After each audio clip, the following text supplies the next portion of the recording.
تو بہرحال یہ عبداللہ بن حذیفہ رضی اللہ تعالیٰ عنہ، ان کو لالچ ان کا بالکل میں یہ پلک جھپکنے کے برابر میں یہ تمہارے دین، اپنے دین کو، اپنے نبی کے دین کو چھوڑنے کے لیے تیار نہیں. یہ ہے دین پر استقامت اور دین پر جمع.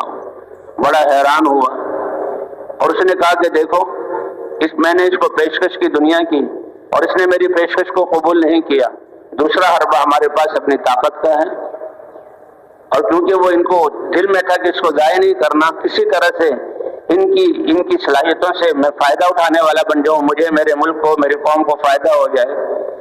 تو ان سے کہا ان کو سولی پر باندھ دو اور تیر انداز ان کے سامنے آئے ترکشوں میں تیر لے کر، اور نشانہ باندھے ان کا، لیکن ایسے نشانہ ہو کہ جسم کو نہ چھوئے اور تیر سرسراتے ہوئے ان کے پاس سے گزر جائیں. تو اسی طرح ہم کو باندھیں گے. اوقات دیکھنا یہ ڈر جائے گا، اس سے ڈر جائے گا تو یہ جو میں بات کہہ رہا ہوں میری پیشکش کو قبول کر لے گا. اللہ اکبر. ایسا ایمان. وہ ان کو سولی پر چڑھایا گیا، تیر انداز آئے، اپنے ترکش ختم کر دیے، سارے تیر ختم ہو گئے اور چہرے کو پڑھتے رہے. وہی کہ جس کے دل میں اللہ کا خوف ہو وہ کسی چیز سے ڈرتا نہیں. ماتھے پہ خوف کی شکن آئی نہیں. اور بتا دیے کہ یہ تو آدمی ایسا ہے کہ بالکل نہیں ڈرا. اچھا طاقت کے تو ہمارے پاس اور بھی جو ہے طریقے ہیں. اور پھر اس وقت یہ کہ کڑھائے چڑھائے جائیں، ان میں تیل ڈالا جائے اور پہلے ان کے 2 ساتھیوں کو اس کڑاہوں میں ڈال دیا جائے، اور یہ دیکھیں گے کہ وہ کڑاہے میں ڈلتے ہی کوئلہ بن گئے اور جان ختم ہو گئی. تو بڑا ہیبت ناک یہ منظر ہے، بڑا ہیبت ناک یہ منظر ہے. لیکن اس کو نہیں پتا کہ جس کے دل میں اللہ کی ذات کا یقین ہو وہ ان چیزوں سے متاثر نہیں ہوتا. 2 صحابہ کو ڈالا گیا اور جناب جان نکل گئی، اور پھر ان کو لے جایا گیا اور تاکید کی تھی کہ اگر یہ متاثر ہو جائیں تو پھر ان کو واپس لایا جائے. اب جب ان کو آگے بڑھایا گیا تو ان کی آنکھوں سے آنسو آ گئے. بادشاہ کو بتایا گیا کہ وہ تو ڈر گئے، آنکھوں سے آنسو آ گئے، رو رہے ہیں. پر میں واپس لے آ.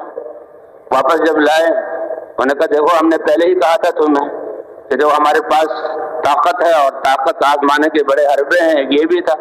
اس نے کہا بے وقوف بادشاہ، تم میرے رونے کا سبب نہیں سمجھے.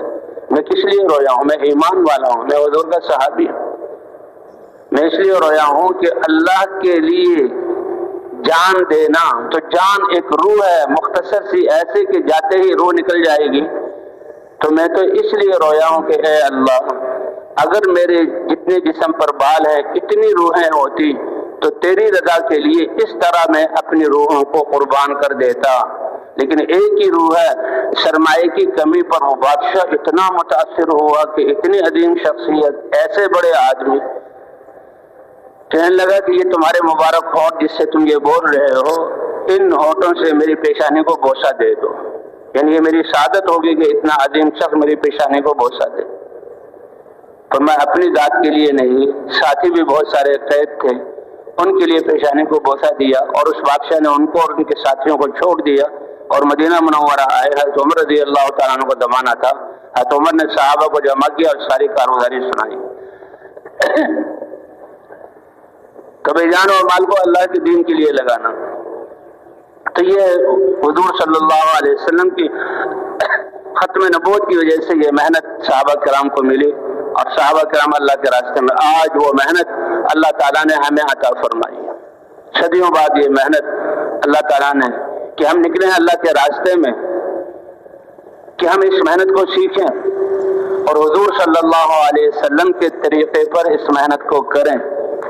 کیونکہ اس محنت کا نتیجہ سب سے بڑی دولت ہدایت کا ملنا. اللہ کا وعدہ ہے والذین جاہدوا فینا لنہدینہم سبلنا وان اللہ لمع المحسنین. وہ لوگ جو ہماری رضا کے لیے اپنے جان اور مال کو لگائیں گے، جان بھی لگانا، مال بھی لگانا، اللہ کے دین کو زندہ کرنے کے لیے، اور کوئی نیت نہ ہو، تو اللہ فرماتے ہیں البتہ ضرور و ضرور وہ سارے راستے جو اللہ تک پہنچانے والے ہیں وہ راستے ان کو دکھلا دیں گے، وہ راستے ان پر